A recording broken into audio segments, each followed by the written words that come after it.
Hey, folks, thanks for tuning into the BAMF podcast. The guy raising the roof directly to the side of me is Jacob Blackman. Hey, Jacob. Hello. And below me, kitty corner here, is Paul Machow from Union City Heroes. How you doing, Paul? Hey, Mike, how's everybody doing? I am super. Thanks for asking. And way over here is Walt. How you doing, Walt? Remember Mandalore. Remember Mandalore. And over beneath Walt is Christopher McLaughlin, who is the creativity czar and head writer on Ghost Show Press. How you doing, sir? I'm good, sir. You know, it's that age where everything feels like a late period Pink Floyd song, I think. that's fucking dire, but okay, I'll go with it. Well, you know, it's just kind of slow, kind of downbeat, you know, but relaxing. Well, that is a good thing. So you're thinking more of the Gilmore era, perhaps? Yeah. But not that, you know, the like Division Bell era stuff where it kind of makes you furious for some reason. On Comfortably Numb. There we go. Okay, I like that song. That's a good song. Yeah, I'm a big fan of that. Yeah, watching Pink Floyd The Wall was kind of a rite of passage when I was in high school, and I watched it like 27 times. So I kind of feel like I've been inside Roger Waters' head. Wow. Yeah. I watched it every year of high school. Yeah, and while we're fanboying, a friend of mine just sent me a link. It's a live version of Comfortably Numb with Dave Gilmour and David Bowie covering it. Cool. Oh, sick. That sounds better than the original, maybe. I'm looking forward to it. All right, cool. Hey, and we are live on Facebook for the second time ever because I like to try new things. And if you want to share that link, guys, on the private chat, I will shoot that to you. Do that, yeah, totally. And share it to your legions of fans and family, and have your mom come by and say, "Hey, I promise I won't say motherfucker." So it'll be good. Which you just did. I did. You got to earn the explicit tag every once in a while because if YouTube or if they think you're making content for kids, there's a lot more scrutiny. So every once in a while, you just got to say shitbox. Just let them know where you're coming from. So I have a PhD in profanity. We can set this up, no problem. Well, can we have a tapestry of profanity that will float for years over the American heartland? Oh, it would be epic in a way that would send people crying and running for therapy. One of my proudest achievements as a writer is back around the turn of the millennium. We had a private email list server for people that were in the game industry and into pro wrestling. And there's just something great about being in a group full of writers. So, it was not a good time for wrestling, and the F word got dropped around quite liberally, and so we had the little unofficial contest to see who could come up with the most creative use of fuck, and I'm so proud I won the contest by being able to use it as an adverb. Yeah, that's brilliant. Because there was one particularly bad episode of Monday Night Raw, and I described it as skull-fuckingly bad. You could have been a DI, sir. You could have been a DI. I'm thinking skull-fuckingly may wind up on my tombstone. So yes, so there you go. Is that the demon from Jacob? What is that thing you're holding? The demon from the old DMG cover? The old Player's Handbook cover. Yeah. Yeah. I got to tell you, Jacob, there was a lot of. I just got this. That's awesome. I got to tell you, there was a lot of you all over the OSR boards today. Doing some pimping. Are you jumping over to my side of the ship? Oh no! I'm still a huge advocate of 5th edition. I follow a lot. I have a lot of friends who are in the 1st edition, and they were like, "Oh, why can't we find our books anymore?" It's like they're over here. Go here. Yeah. So glad about that affiliate program. I'm sorry that Jacob stepped on your thunder for the skull fucking line there, Chris, because I was really enjoying that anecdote. I love wrestling. Skull fuckingly sounds like the name of a wrestler. It's me, Skull fuckingly. Well, like a really Grammy heavy, grammar heavy promotion, And last but not least, on this protracted introduction of our panel, Jacob. Sorry, Jacob's over here. Aid's down here. Aid, yeah. How you doing, sir? Hello. Old Blighty. Good to have you on board, sir. Hello. And how are you? I'm pretty good. Not too bad at all. All right. Cool. Hey, since we're all here, there's a couple things we wanted to mention that were kind of big news in the geek world today. Number one, let me just get out that there's not a shit ton of news about this, but these guys, Monolith, have come out with a Batman game, which kickstarted successfully and apparently has a huge lot of minis. And just today they announced they're going to do an RPG add-on to this. Yep. So that's big news, and it's I hadn't ever heard of. This is the first I heard of it was just a blind item on Facebook. So this was kind of interesting. Do you guys know anything about this? Well, looking at it, I got the Monolith board game for it when it kickstarted, and when the boxes came here. The game is beautiful. The minis are gorgeous. It's a little complicated to play, but apparently they've got an RPG, and the RPG has been out in France since February. Ooh. That's Trebon. So it's apparently been working there, and they are currently in the midst of translating it to English, and will be releasing it soon. All right. Well, hey, Chris, if you don't mind me asking, you were one of the heavy lifting freelancers on Green Ronin's DC Universe title a few years ago. Now I'm glad someone remembers that. Thank you. All right. Well, actually, 1 second. Quick, somebody feel the dead air time. There it is. Sorry. It's always close at hand. I was watching Nice. a kid the other day. Because, that was loud. He's a big Batman fan. So how do you feel about this, Chris? Any thoughts? Does it seem like it's time for more DC licensed RPGs? Well, I really can there be enough creativity and new opportunities to do things in any given field? I mean, I think back to when Mutants and Masterminds first launched, and Chris Pramas was always one to say that if he'd known what the market was like at the time, he might not have authorized the project, because it's like right about the time they announced Mutants and Masterminds, Pinnacle announced Brave New World, Champions was coming back, West End snapped up the DC license. It's like after years of superhero games lying fallow, all of a sudden there were like 100 of them. So yeah, and there are so many great, and I think we're in another great age of superhero gaming. The PDF version of the Sentinel Comics RPG just went out to backers yesterday.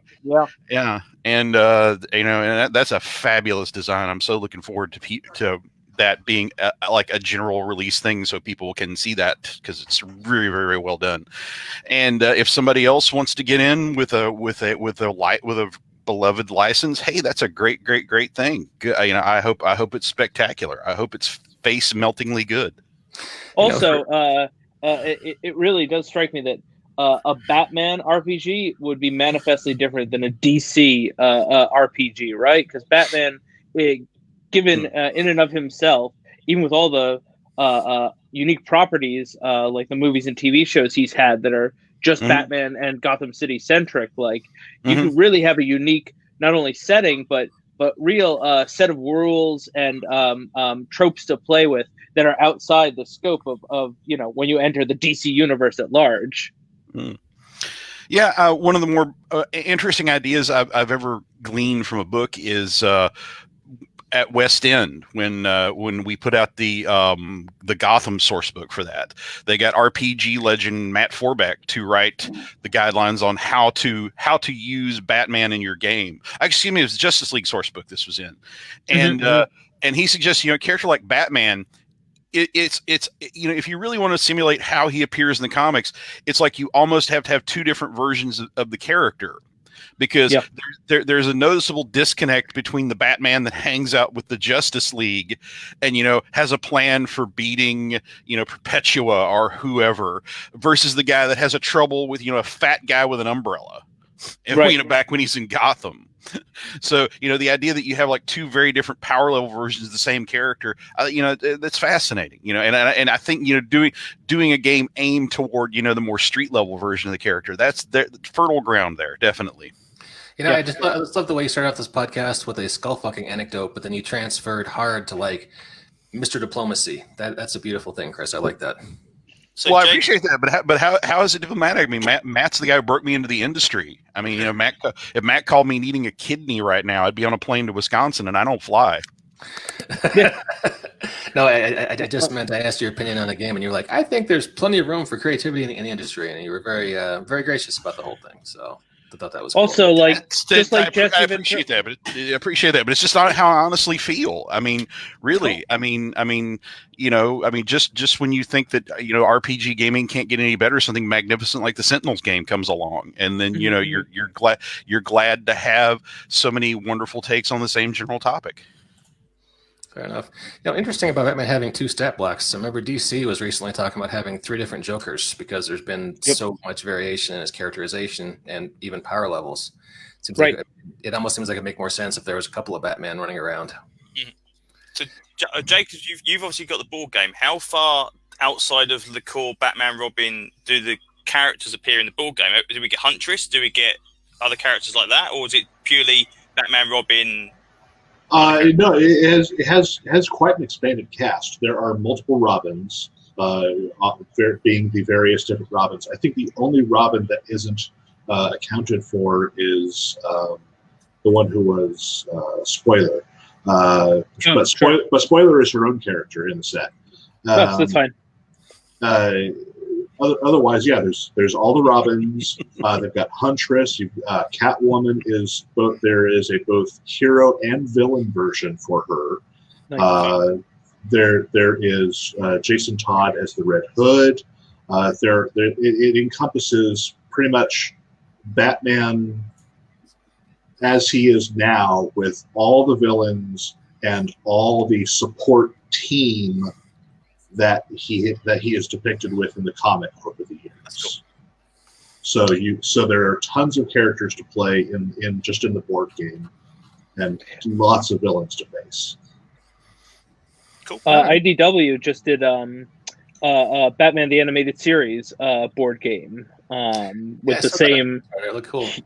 It looked really cool. I didn't get the previous one, but I did get this newest one because the animated series is near and dear to my heart. That's the one I had growing up. So, and they have the same thing with that. It's pretty much the entire expanded cast of the animated series, which is a pretty deep dive into Batman mythos, but doesn't really go beyond. There's no Superman or Green Lantern or anything. I was watching an episode of Tacoma FD the other day. It's the streaming TV show by the guys who did Super Troopers. Mm-hmm, there was a scene that was kind of a callback to the ventriloquist because they got called for a first responder situation. They show up, a guy's had a heart attack, he's been stabbed in the stomach, and the ventriloquist dummy is there next to him with the knife in his hand. And the guy's passed out, but the dummy's talking to him like, kick him in the junk, it'll wake him up, he's fine. And I'm lowbrow, so that amused the hell out of me. But I found I don't know if all this stuff comes with the game, but these are some of the miniatures from it. And good Lord, look at oh my God! Okay, the sets are stuff that they built. Right, they have flat boards with scenes in it, and they're gorgeous, but they're flat boards. Yeah, I would think that's the only way you could do that because my God, look at that! Just look at it, man. But there are so many miniatures. Almost every major villain has like 5 or 6 minion miniatures. Plus there are a couple of just generic minions. Please tell me all the Penguins guys are in the black suits and they actually see like goon on the front of them. I'm not sure if they go that far, but the Riddler's goons all have question marks on them. Yeah, they've got some clowns in there for Joker minions. I can't tell you how happy I would be if there was a Batman 66 RPG or miniatures game. I know, right? I would be all over that. There's a real market for that too. I mean, people love that version. At one point, Walt told me he was writing that game. What happened, Walt? Huh? I thought we were writing that game. I also said about that at one point. Yeah. I remember we had a podcast until I wrote notes for like an hour afterwards about this game. And I thought, he's writing that. And then, I got busy. Yeah, there's one more project on the list. All right, speaking of Batman, this is like one of maybe 6 new comics coming out regularly right now during these play years. It's basically a revival of Batman the Animated Series, even written by Mr. Dene.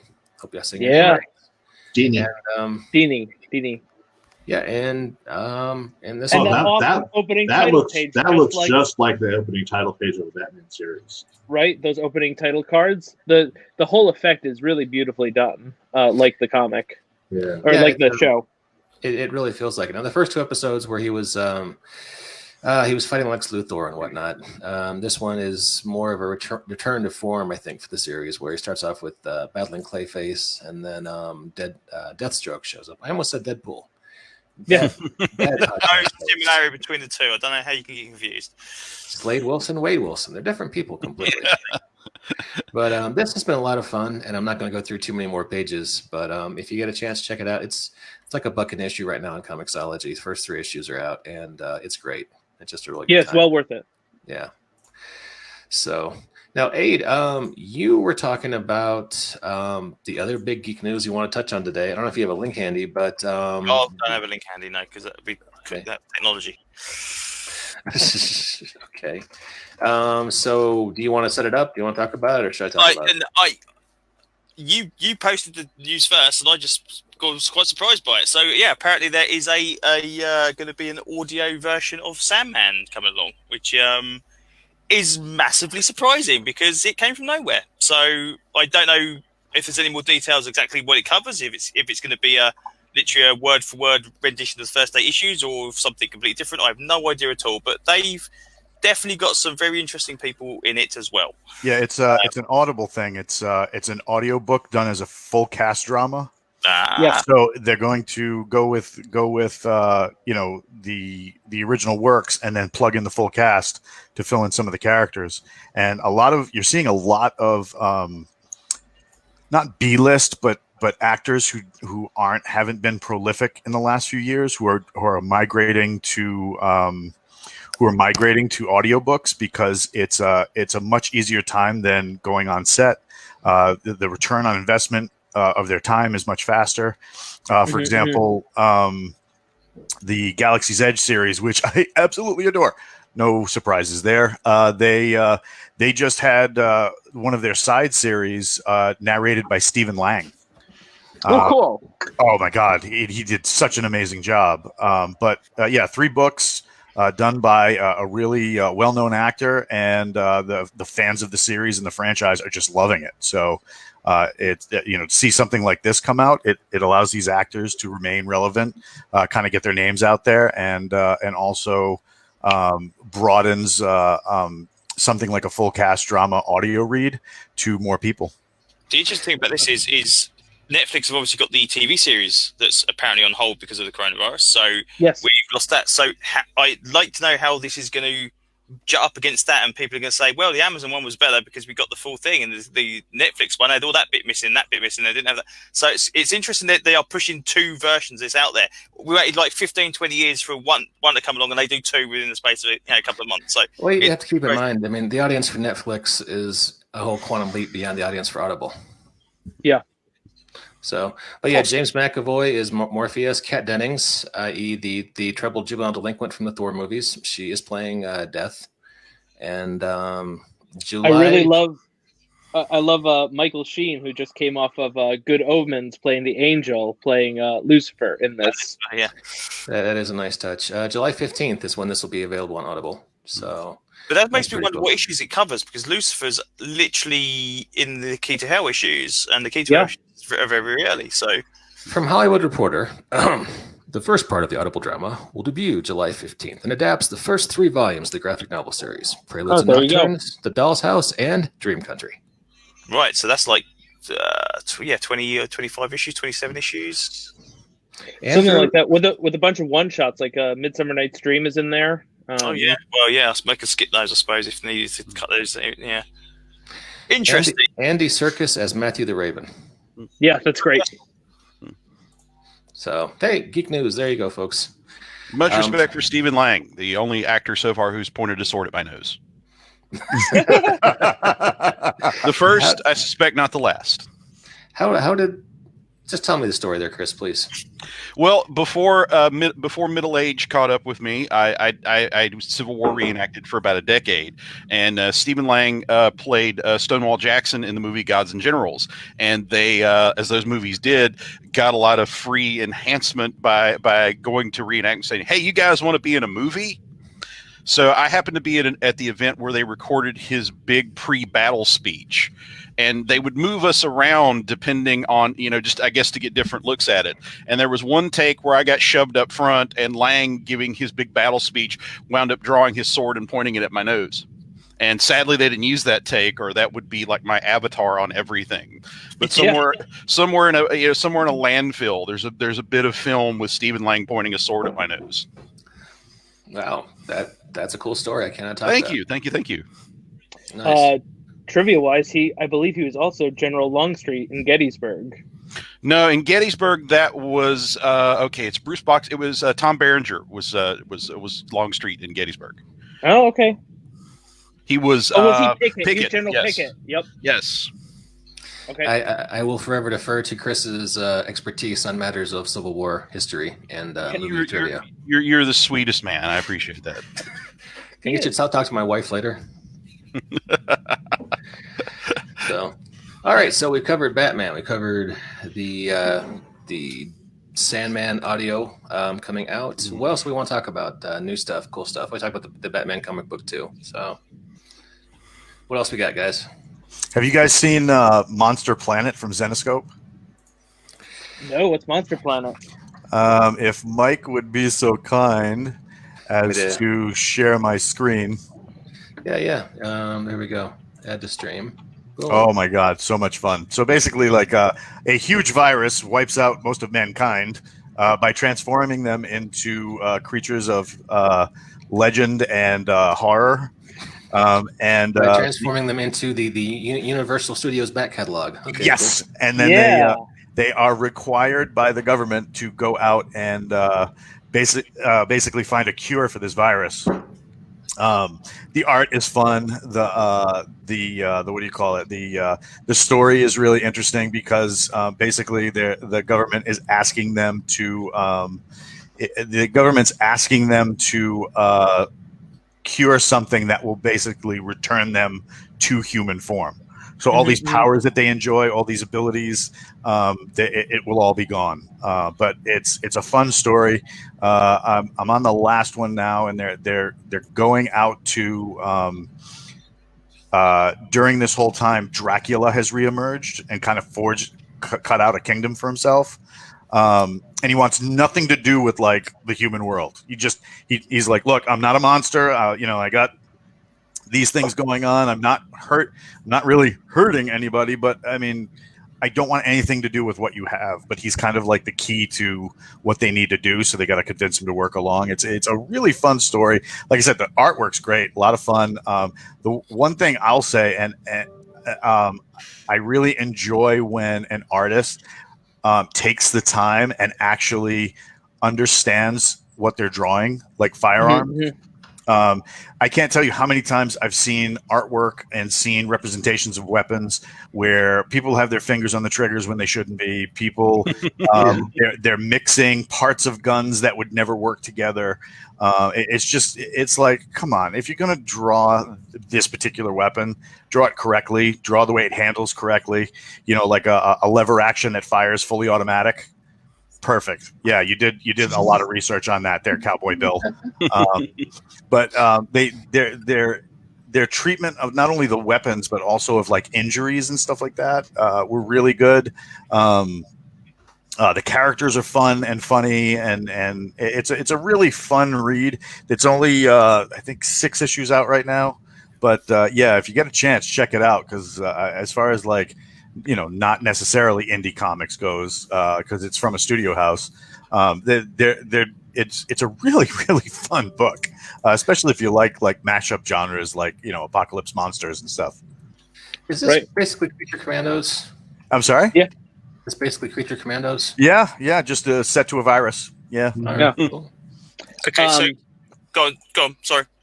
I was going to say, apropos of that ties in nicely with the some new new stuff from Union City Heroes, because our latest adventure is all about movie monsters as well.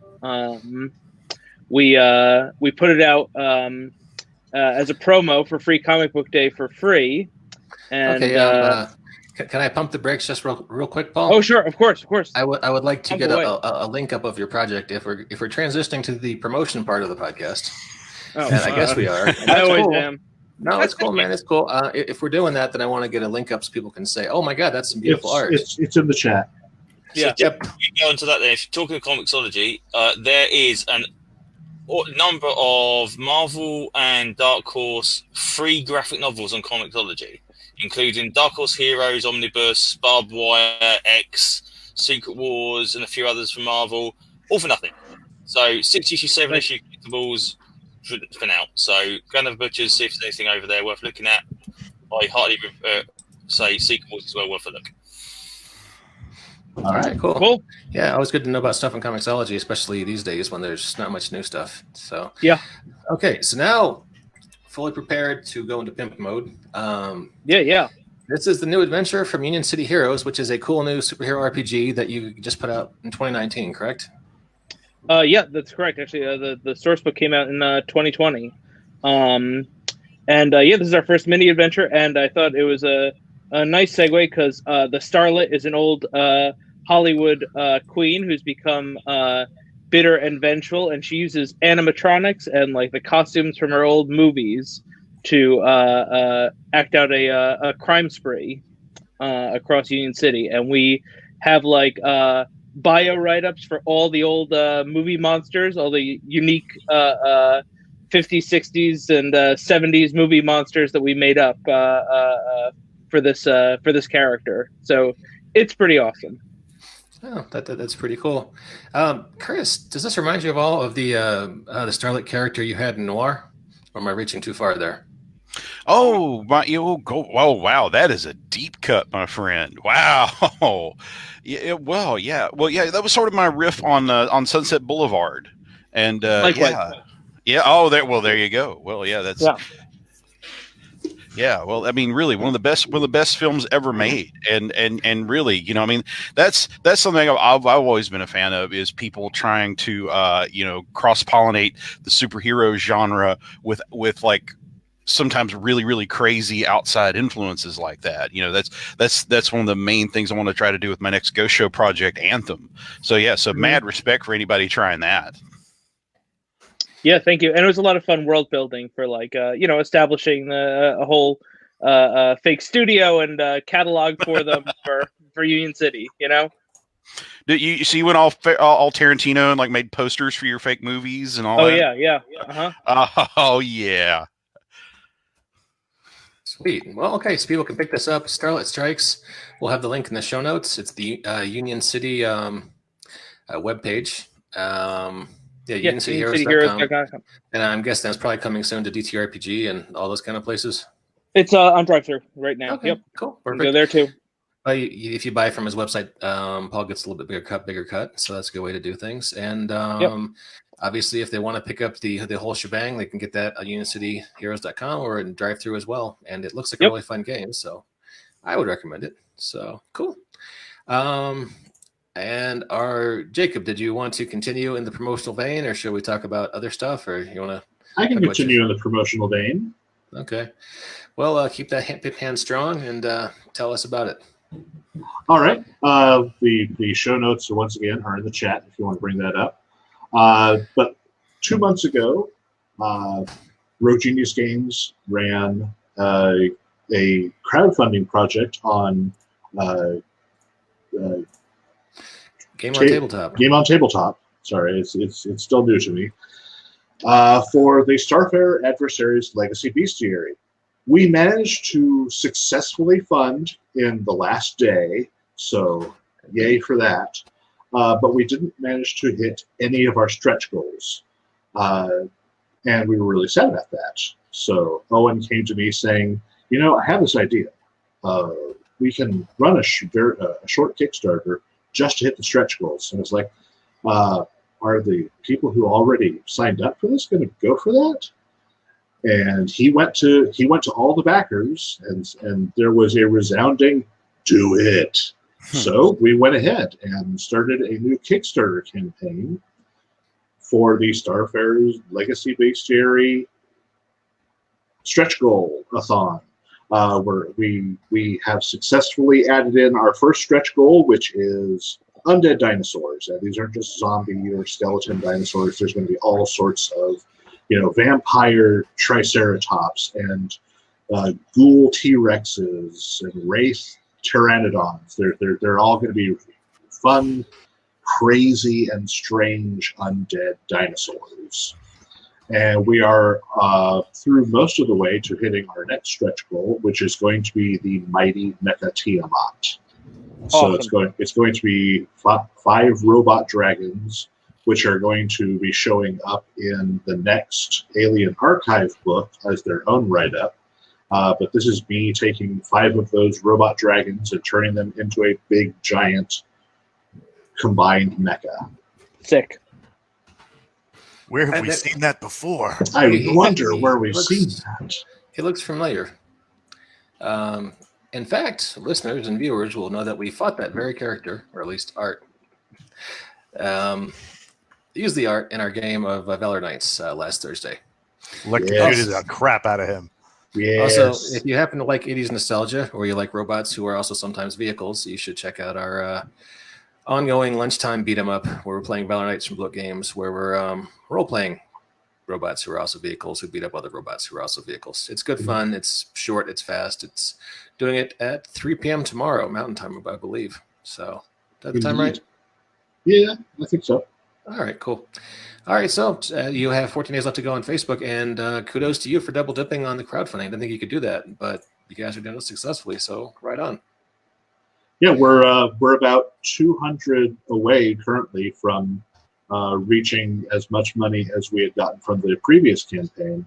So, and we're about 350 away from reaching the Mecha Tiamat goal. So, if you want giant robot Tiamat that looks like a popular anime character, known for saving the universe, then you should get onto the Legacy Bestiary Kickstarter. All right, cool. Sounds good. All right, well, hey, doing a hard pivot away from self-promotion. What's everybody been watching and reading during quarantine, which was the ostensible subject of the podcast? Hey, you mentioned you've been watching the Doctor Who box set. Oh, nice. I have acquired both season 12 and season 14 of Doctor Who, which are the Tom Baker season 12 and season 14s, not the current season 12 and season 14s. Just a bit really confusing. And they're great. They are the first lots of the Tom Baker stories and the kind of middle ground where we've got the introduction of Leader. And they look spectacular in Blu-ray. And yeah, just some of my favourite stories in there. So all very good. Lots of episodes, and that now means I can start shifting my DVDs away and filling it up with Blu-rays instead. Now these just came out, right? Literally, yeah. The season 12 one was a re-release from 2017. They did the limited edition release, and then they did an unlimited release. But I have no idea what the difference is because the box seems to be exactly the same. The content seems to be exactly the same. And the season 14 is brand new as of a couple of weeks ago. Yeah. Shall we play part of the trailer? If you wish to do so. All right. Everybody on board with old school Doctor Who? Absolutely. Oh, yeah. All right. Likes to be frightened. I like to put things like that. But after it's finished, I won't go out the room on my own.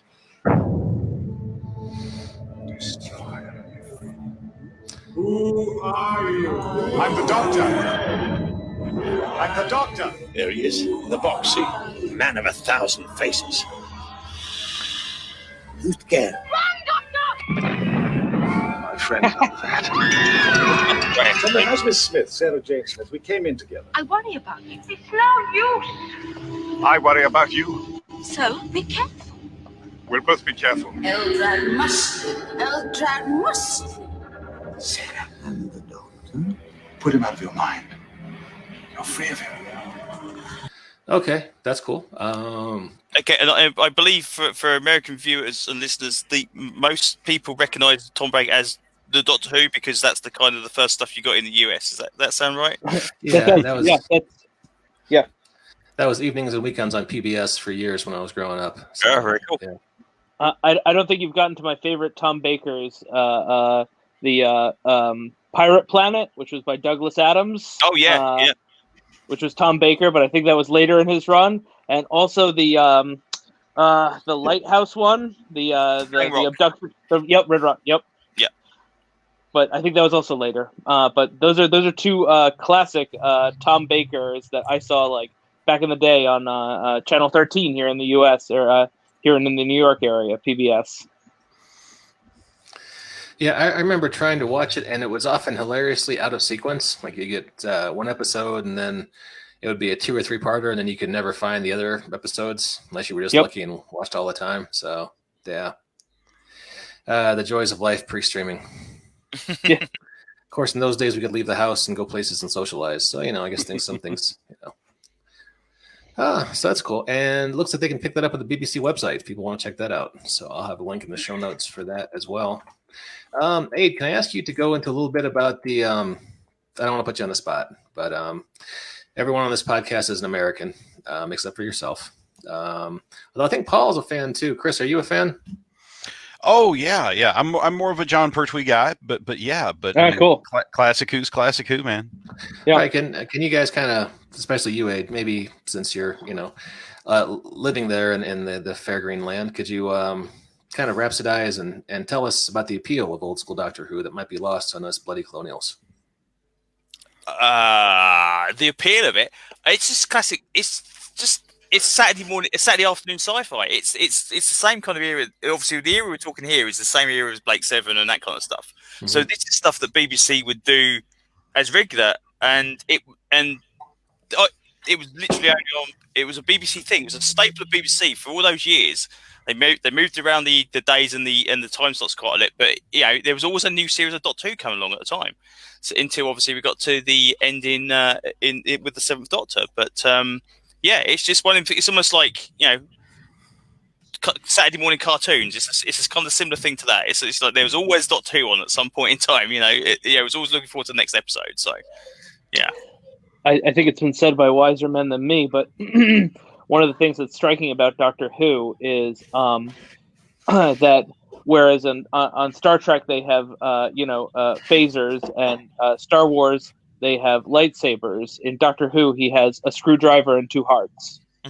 Like it's all about fixing things and caring, and like he's very quirky, he's very aloof, he's an interesting character, and the format means that it's much more of an anthology kind of show than any other sci-fi series, especially because it is a consistent story about the Doctor. It's just that the setup allows him to be in a totally different place and time for each episode, which lets it be anthologized in a way that's really appealing.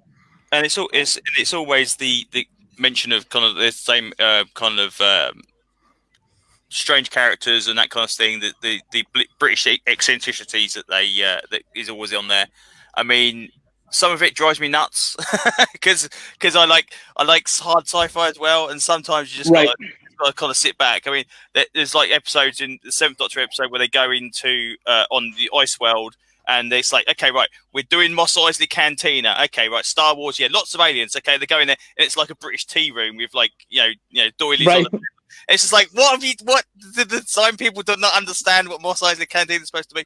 But it's still good. There's some good stuff going on there. So yeah, I've loved it since forever. So I also really appreciate the fact that the writers and producers and directors of Doctor Who never let the budget get in the way of their imagination, and that often led to stuff that looked really cheesy. But I really admire the fact that they were like, we're not going to cut back. We're going to do this story the way it should be told. It's just going to look as best as we can do. the best thing about these Blu-rays as well is they do a behind the sofa watch through for each of the stories, and it's not sometimes got actors or actresses from the actual TV shows watching back on their own performances, but you also get people like producers and other showrunners that kind of explain, okay, we did this because we couldn't afford that. That's right. There's like an alien in one of the in one of the Tom Baker episodes where his costume's effectively made out of bubble wrap painted green, and they say. At the point in time, the country had never seen bubble wrap because it was literally only seen in industrial terms. This was not something it would be inside envelopes all the while. So it's like, people didn't recognize it. When you look back at it, you go, that's what it is. So it's just those insights are really good as well. But that production kind of story stuff is always pretty cool. So yeah. Hey, there's a line. I think you are one of the that wonderful elite group of friends I have that might actually appreciate this line. But I was at Gen Con having breakfast with Hal Mangold the summer that I finally actually got to sit down and watch Blake 7 start to finish, and I was rhapsodizing over it, of course. And he said, I remember that being a very low budget show, and I told it, and we were talking about, oh yeah, and Hal summed it up as only he can. Blake 7 is the show they made with all the money they had left over from Tom Baker Doctor Who. Yeah. That makes sense. Yeah. Yeah. Now we love both dearly, but even the people that worked on that show crack on the budget. So yeah. But I thought that was a magnificent way of summing it up. I went back and I watched some of the old Star Trek shows, not the remastered edition with the new CGI special effects, but like the original special effects. Some of that stuff hasn't aged that well. Yeah. Well. So, but back in the day. Cool. Some Next Generation first season episodes haven't aged that well. Yeah. I mean, that's 87, so, that's a lot less further back than the original classic stuff, so, yeah. I haven't been doing much Star Trek conversation on here because friend of the podcast, Jason Tondro, who works at Paizo now, but we knew him way back when, he has a late night weekend show where he and you, Aid, and Jim Seals. You say it like, as in late night, as it's something odd. It just happens to be that's when we're scheduling for me, not because it's some kind of CD Star Trek-y thing going on.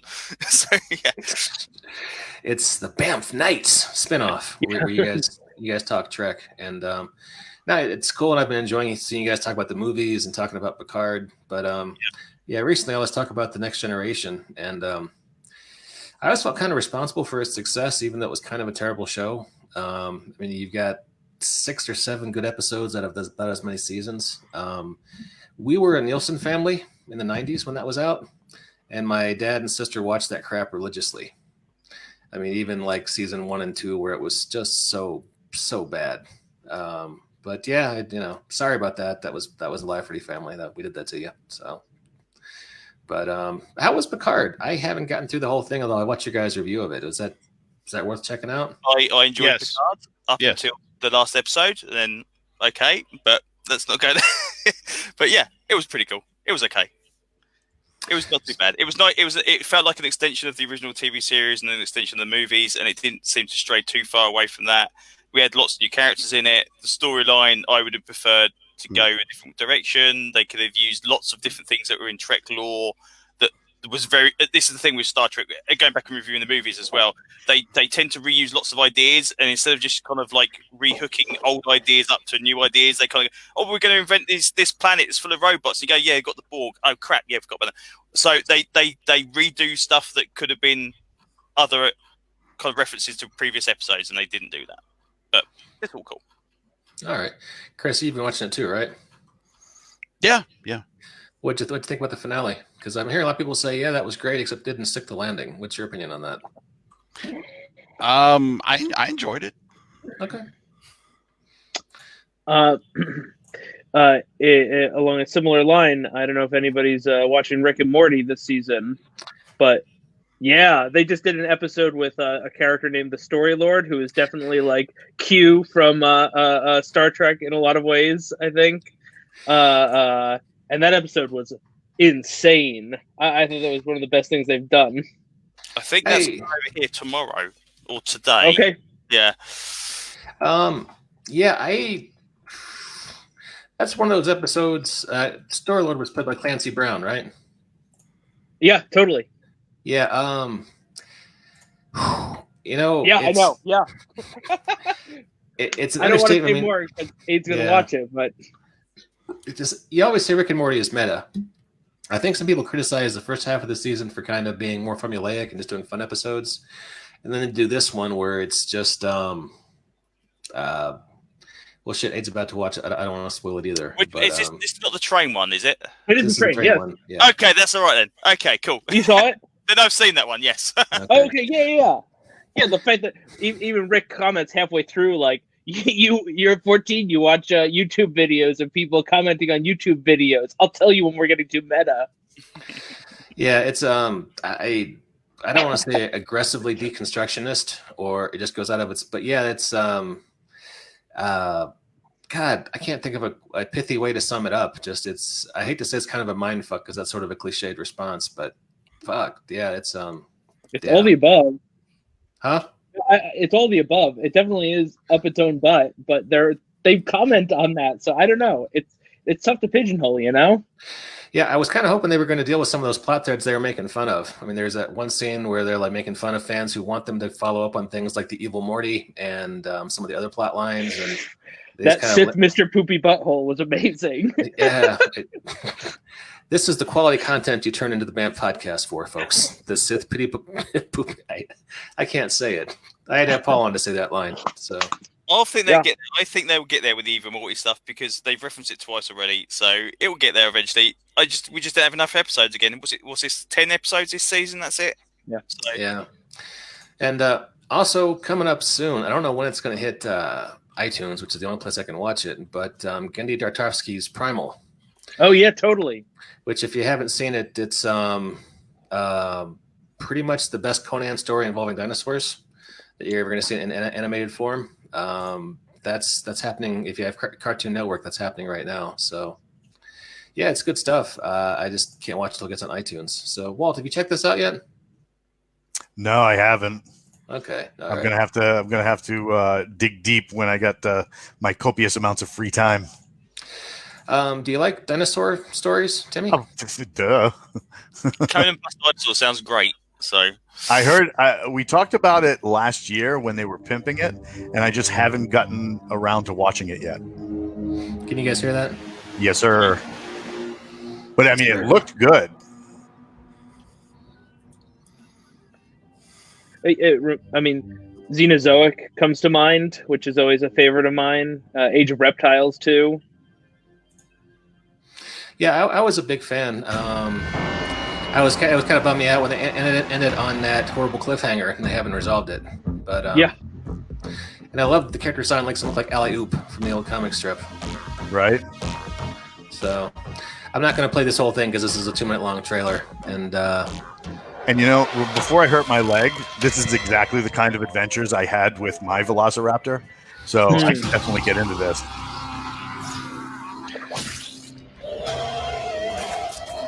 Yeah, that's a whole episode just dealing with hunting the mammoth and then dealing with the fallout from that. So awesome. Yeah. Yes, good quality entertainment right there. Well, I mean, it's not quite Jack London, but you know, it's very man versus nature. And it seems like it. Speaking of which, the new Call of the Wild is kind of weird. I don't even know why they call it Call of the Wild. They could just call it's a Harrison Ford movie with a dog. Yep. And that pretty much everyone's going to watch it who would watch that anyway. But just barely even touches the subject material. So the things you find out when you have Disney Plus. So. So, all right. Well, hey, we're getting towards the top of the hour. Any closing thoughts before we wrap things up? Transformers comics are awesome. Yes, they are. Oh my God! I've been doing a lot of research for Machina Wars, and thus I've been what I've been reading this during quarantine is Transformers comics. I got the Revolution. Oh, cool! I went and got the Regeneration 1 so I could follow up on my Marvel comic stories. They were pretty cool. I like that. Got a whole bunch of the IDW stuff. They're a lot of fun. I really enjoy them. Yeah. I also want to say tomorrow I'm super excited that Avatar: The Last Airbender, I think Legend of Korra, is coming to Netflix. I think that is a hugely underappreciated show because the evolution of characters is phenomenal. It's like Harry Potter, but better. I'm excited because I haven't seen the last season of Avatar, and I haven't seen any of Legend of Korra. So I'm really looking forward to finally getting to watch those. Jacob, I think Korra's gonna be right up your alley, man. I think you're really gonna dig the jump from Avatar: Last Airbender to Korra. Awesome. I am not usually a fan of that animation style, but I gotta say, The Last Airbender was maybe the best show I've seen. God, it's incredibly good. Yeah. And I don't think they were doing it. I mean, like, all right. So you had Mark Hamill voicing the evil Fire Emperor, right? Yeah. And it really felt to me like the final episode was kind of an homage / we're going to do it right this time for Return of the Jedi. Big time. Because, the main character, he actually had an interesting ethical crisis he didn't want to kill. And he's communing with all the spirits of the past avatars, kind of like Luke talking to Force Ghosts. And every one of them is saying, nah, man, you got to kill that fool. But somehow in the moment, he finds a way to... I know. Yeah, to disable him as a threat. No spoilers, sorry. He solves the problem. It's dramatically satisfying. And it's the fact that they had Mark Hamill playing the bad guy. I'm like, this is their way of saying this is what Return of the Jedi should have been. Because it was good. I can't say enough good things about it. Even if you don't watch the rest of the show, just watching the finale, I think... well, we could do a whole episode about that, but it is. Yeah. We've been doing this for 60 minutes now. How about that? And it's time to wrap things up. Aid, any closing thoughts? Nope, all good here. All right, Mr. McLaughlin, how about you, sir? I'm good, thanks. All right, Jacob, Walt, we all good? Please contribute to the BAMF podcast Patreon so you can get more wonderful episodes like this. Indeed, and if we get enough backers, we'll get rid of this little duck that's over here in the. Oh yeah. Yes. And all right, I just checked my calendar. Tomorrow, 2 p.m. Mountain. For the people in this podcast are going to be role-playing giant sentient robots who are also vehicles. Fowler Knights. We do it for just an hour. It's fun. It's fast-playing. There's lots of goofy jokes. There's always a quirky food truck reference in there somewhere. So check it out. And if you enjoy Bloat Games, they just launched another Kickstarter for their Survive This line, Survive This Fantasy. So, and they do really quality books. So they do, and I'm in awe of Eric Bloat. I don't know how he has a family, a day job, and puts it on the Kickstarter like every 60 days. It's amazing. So, right on. All right, cool. Well, with that, we'll wrap things up. Thanks for tuning in on Facebook. We'll get this over on the Podbean site and iTunes again to all of our panel. Thanks a lot for coming out, guys, and we'll catch you next time on the BAMF podcast. And this is the Awkward